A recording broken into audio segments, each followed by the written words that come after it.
क्या आपको ऐसा लगता है कि बिहार के हर परिवार को एक एक सरकारी नौकरी देना संभव है? जी हाँ, यह दावा किया है आरजेडी पार्टी के नए युवा तेजस्वी यादव ने। तेजस्वी यादव ने कहा है कि यदि हम बिहार का सीएम बन जाएंगे तो बिहार के हर परिवार को एक एक सरकारी नौकरी देंगे और बिहार के जितने भी बेरोजगार लोग हैं जो रोजगार के लिए पंजाब, मुंबई, गुजरात जैसे राज्यों में जाते हैं कमाने के लिए, उनको हम बिहार में ही रोजगार देंगे। जैसे ही यह वादा तेजस्वी यादव का पूरे सोशल मीडिया पर फैला तो पूरे सोशल मीडिया में भूचाल आ गया और पूरे सोशल मीडिया में तरह तरह की चर्चाएं होने लगी।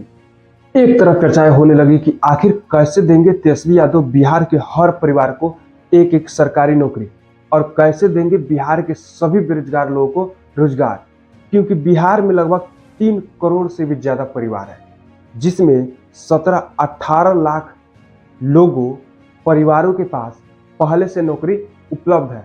बचा 2 करोड़ 80-81 लाख परिवारों को सरकारी नौकरी देना संभव है?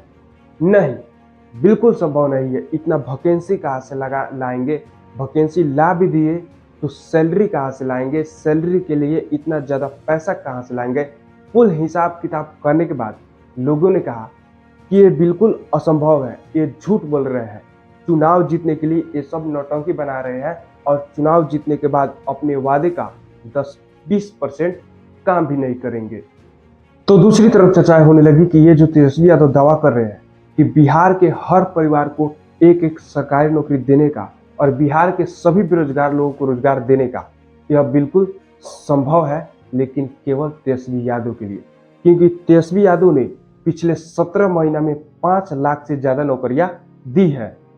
लेकिन जब मैंने रिसर्च किया, जब मैंने सोचा तो पता चला कि बिहार के हर परिवार को एक एक सरकारी नौकरी देना संभव है, लेकिन उतना आसान से नहीं जितना आसान से तेजस्वी यादव बोल रहे हैं।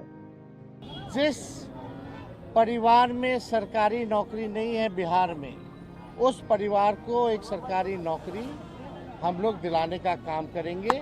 ये हम लोगों का संकल्प है, क्योंकि इसके लिए बिहार को भारत के टॉप 10 राज्यों में ले जाना होगा जहां है सबसे ज्यादा फैक्ट्रियां।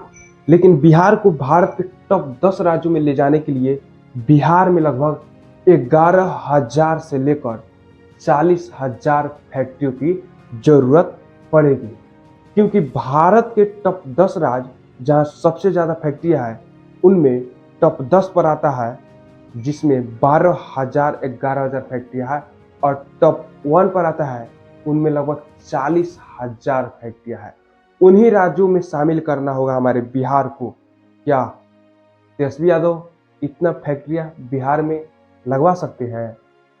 लेकिन अगर तेजस्वी यादव बिहार में 11,000 से लेकर 40,000 फैक्ट्रियों के बीच में लगवा सकते हैं, इतना फैक्ट्रियां लगवा सकते हैं, तो अपने वादे का पक्का होंगे। क्योंकि जब 11,000 या 12,000 या 20,000 से ज़्यादा फैक्ट्रियां लग जाएगा तो बिहार के हर परिवार को एक एक सरकारी नौकरी तो मिल जाएगा और बिहार के जितने भी बेरोजगार लोग हैं उनको फैक्ट्रिया में रोजगार भी मिल जाएगा। चाहे वह 2 करोड़ हो, 3 करोड़ हो, 5 करोड़ हो, सबको रोजगार भी मिलेगा और हर परिवार को सरकारी नौकरी भी मिल जाएगा। लेकिन फिर भी बिहार के लोग आप पर विश्वास नहीं करते हैं, क्योंकि एक तो आपके पिता श्री लालू प्रसाद यादव ने बिहार के लोगों को विश्वास तोड़ दिया है और दूसरा आप तोड़ देंगे। लेकिन फिर भी यदि बिहार के लोग आप पर विश्वास करें, आपको वोट दे, आपको सीएम बनाए, तो प्लीज तेजस्वी यादव जी आप अपने वादे का पक्का उतरिएगा और दे दिएगा, जो आप वादा निभाए हैं वो पूरा कर दीजिएगा। लेकिन यदि आप यह काम कर देंगे, इतना ज़्यादा फैक्ट्रियां बिहार में लगवा देंगे, तो सोचिए यही बिहार के लोग जो दूसरे राज्यों में कमाने जाते हैं तो उन राज्यों का डेवलप करा देते हैं, उन राज्यों की अर्थव्यवस्था बढ़ा देते हैं। जब वही बिहारी लोग हमारे बिहार में काम करेंगे तो हमारे बिहार का डेवलप क्यों नहीं हो सकता है? जरूर हो सकता है। और अन्य राज्यों में जो काम करते हैं उन राज्यों की अर्थव्यवस्था घट जाएगा और हमारे बिहार की अर्थव्यवस्था बढ़ने लगेगी और उन राज्यों को भी पिछड़ा देगी हमारे बिहार की अर्थव्यवस्था। तब हमारे बिहार को भारत के टॉप 1 राज्य बनने में टाइम नहीं लगेगा। लेकिन तेजस्वी यादव जी, आप अपने वादे का पक्का उतरिएगा और आप अपने वादा पूरा निभाइएगा। यदि सीएम बन जाइएगा तब, नहीं बनिएगा तो कहाँ से निभाइएगा। अब आप लोग कमेंट में बताइए, क्या तेजस्वी यादव बिहार का सीएम बनेंगे? और बन भी गए तो अपने वादे का पूरा करेंगे और अपने वादे पर खरा उतरेंगे?